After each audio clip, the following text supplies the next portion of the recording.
नागपंचमीच्या निमित्ताने शेतात पूजा करण्यासाठी गेलेल्या 65 वर्षीय शेतकऱ्यावर वाघाने अचानक हल्ला करून ठार केल्याची धक्कादायक घटना सोमवारी आष्टी परिसरातील नरसिंगपूर शिवारात घडली। या घटनेमुळे नरसिंगपूरसह आष्टी परिसरात भीतीचे वातावरण निर्माण झाले असून शेतकऱ्यांमध्ये चिंतेचे वातावरण आहे। आष्टी शहरातील कवडीपुरा येथील रामभाऊ भोयर वय अंदाजे 65 वर्ष हे नागपंचमीच्या पूजेसाठी शेतात गेले होते। पूजा सुरू असतानाच दबा धरून बसलेल्या वाघाने त्यांच्यावर अचानक हल्ला केला। या हल्ल्यात भोयर यांचा दुर्दैवी मृत्यू झाला। पूजा अर्धवट असतानाच घडलेल्या या घटनेने परिसरात हळहळ व्यक्त होत आहे। घटनेची माहिती मिळताच नगराध्यक्ष अनिल धात्रे यांनी वन विभागाला कळविले। त्यानंतर तळेगाव वनक्षेत्राचे वनपरिक्षेत्राधिकारी गजेंद्र लांबाडे, वनपाल रोहिणी पडोळे, वनरक्षक इंद्रपाल भगत तसेच ठाणेदार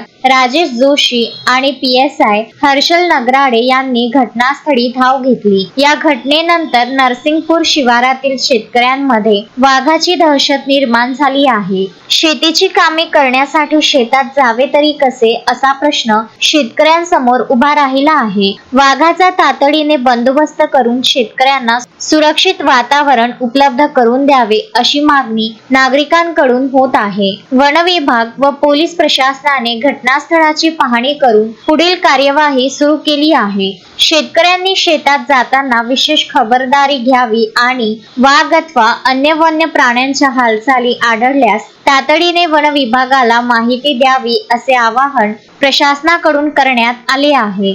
अश्विन शाह, विदर्भ न्यूज, वर्धा।